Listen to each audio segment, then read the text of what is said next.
अध्याय 3 कोयला और पेट्रोलियम। मोमबत्ती, सूर्य का प्रकाश, ट्यूबलाइट, वायु, टार्च, लालटेन, कोयला, पेट्रोल, डीजल।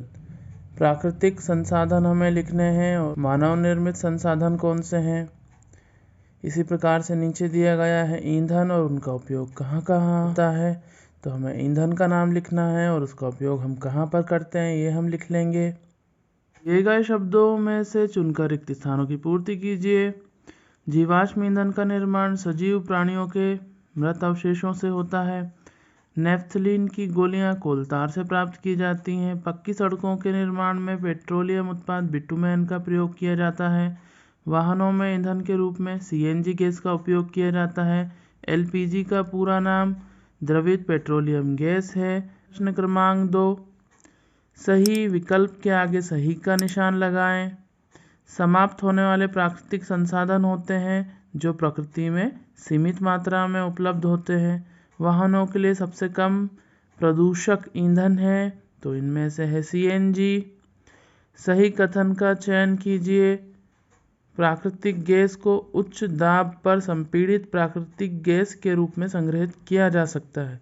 अक्षय प्राकृतिक संसाधन है जो कभी समाप्त नहीं होते तो वो इसमें से है सूर्य का प्रकाश। निम्न में से कार्बन का लगभग शुद्ध रूप है तो कार्बन का लगभग शुद्ध रूप कोक है। समाप्त होने वाले तथा अक्षय प्राकृतिक संसाधनों को वर्गीकृत कीजिए। समाप्त होने वाले संसाधन हैं वन, वन्यजीव, कोयला। अक्षय प्राकृतिक संसाधन जो काफ़ी लंबे समय तक रहेंगे हवा, सूर्य का प्रकाश, पानी। प्रश्न 4, कार्बनीकरण क्या होता है। कोयले में मुख्य रूप से कार्बन होता है। मृत वनस्पति के धीमे प्रक्रम द्वारा कोयले में परिवर्तन को कार्बनीकरण कहते हैं।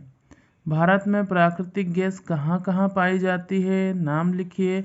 हमारे देश में प्राकृतिक गैस त्रिपुरा, राजस्थान, महाराष्ट्र और कृष्णा गोदावरी डेल्टा में पाई जाती है। कोयले के प्रक्रमण द्वारा प्राप्त उपयोगी उत्पादों के नाम लिखिए। तो कोयले के प्रक्रमण द्वारा कोयला गैस प्राप्त होती है। यह उद्योगों में ईंधन के रूप में उपयोग की जाती है। प्रश्न क्रमांक 7, जीवाश्म ईंधन किसे कहते हैं। कोयले, पेट्रोलियम तथा प्राकृतिक गैसों का निर्माण सजीव प्राणियों के मृत अवशेष जीवाश्मों से होता है, जीवाश्म ईंधन कहलाते हैं।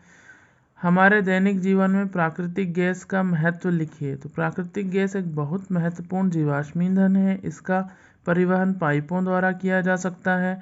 उच्च दाब पर संपीड़ित प्राकृतिक गैस सीएनजी के रूप में भंडारित किया जा सकता है। ऊर्जा उत्पादन व कारखानों में सीधा जलाया जा सकता है। यह कम प्रदूषण करने वाली स्वच्छ ईंधन है। जीवाश्म ईंधन की उपलब्धता लंबे समय तक किस प्रकार रख सकते हैं। यह आवश्यक है कि हम जीवाश्म ईंधन का उपयोग तभी करें जब नितांत आवश्यक हो, यानी बहुत ज़रूरी हो। इसके परिणाम स्वरूप पर्यावरण बेहतर बनेगा, विश्व उष्णन यानी कि ग्लोबल वार्मिंग का खतरा कम होगा और ईंधनों की उपलब्धता लंबे समय तक होगी। पेट्रोलियम के विभिन्न संगठनों के नाम तथा उनके उपयोगों की सूची बनाइए। पेट्रोलियम के संगठक यानी पेट्रोलियम जिनसे बना हुआ है। द्रवित पेट्रोलियम गैस यानी एलपीजी घरों और उद्योगों में ईंधन के रूप में उपयोग की जाती है। पेट्रोल मोटर ईंधन के रूप में उपयोग होता है। डीजल भारी मोटर वाहनों व विद्युत जनित्र में उपयोग किया जाता है। बिटुमेन पेंट एवं सड़क निर्माण में इसका उपयोग किया जाता है। प्रश्न क्रमांक 11, पेट्रोलियम और प्राकृतिक गैस के भंडारों को दर्शाता हुआ एक चित्र बनाइए। तो यहाँ पे हम पेट्रोलियम और प्राकृतिक गैस के भंडारों को दर्शाता हुआ चित्र बना देंगे। प्रश्न क्रमांक 12, भारत में पेट्रोलियम संरक्षण अनुसंधान संघ पीसीआरए गाड़ी चलाते समय पेट्रोल डीजल बचाने हेतु लोगों को क्या सलाह देती है, लिखिए। तो निम्न सलाह दी जाती हैं। जहाँ तक संभव हो गाड़ी एक समान और मध्यम गति से चलाइए। यातायात लाइटों पर या जहाँ आपको प्रतीक्षा करना हो गाड़ी का इंजन बंद कर दें। टायरों में हवा का दबाव सही रखें। गाड़ी का नियमित रखरखाव सुनिश्चित करें। पहला प्रोजेक्ट यहाँ पे दिया गया है। अपने घर के जनवरी से दिसंबर माह तक के बिजली के बिल को एकत्र कीजिए तथा दी गई तालिका को पूर्ण कर नीचे दिए गए प्रश्नों के उत्तर लिखिए। तो यहाँ पे हमने जनवरी से दिसंबर माह तक के बिजली के कितनी यूनिट माहवार खपत हुई और कितना बिजली का बिल आया है उसका एक उदाहरण के रूप में लिखा हुआ है। आप अपने घर के बिजली बिल को उदाहरण के रूप में लिखें। इससे संबंधित प्रश्न है, किस माह में बिजली के बिल की राशि कम आई? तो सारणी के अनुसार जुलाई, अगस्त और नवंबर।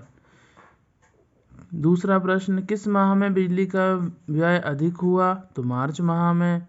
बिजली बिल जिस माह में अधिक आया उसका क्या कारण है? तो बिजली का बिल अधिक आया क्योंकि पंखों और कूलरों के द्वारा बिजली की अधिक खपत की गई, साथ ही लाइट का भी अधिक उपयोग हुआ।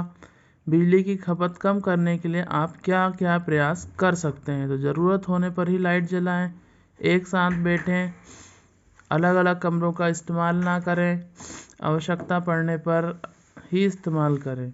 ऊर्जा के अन्य वैकल्पिक स्रोतों की सूची बनाइए, सौर ऊर्जा, पवन ऊर्जा और जल ऊर्जा। प्रोजेक्ट 2 है, ईंधन के संरक्षण हेतु 3 नारे लिखो और 3 पोस्टर बनाओ। तो यहाँ पे हमने नारे लिख दिए हैं, उसके अनुसार हम पोस्टर भी बना लेंगे। ईंधन बचाओ, जीवन बचाओ, ईंधन की बचत करो और समझदार नागरिक कहलाओ, थोड़ा ईंधन बचाओ, ज़्यादा बचत पाओ। ये वीडियो अगर आपको पसंद आए तो चैनल को ज़रूर सब्सक्राइब करें। वीडियो देखने के लिए आपका धन्यवाद।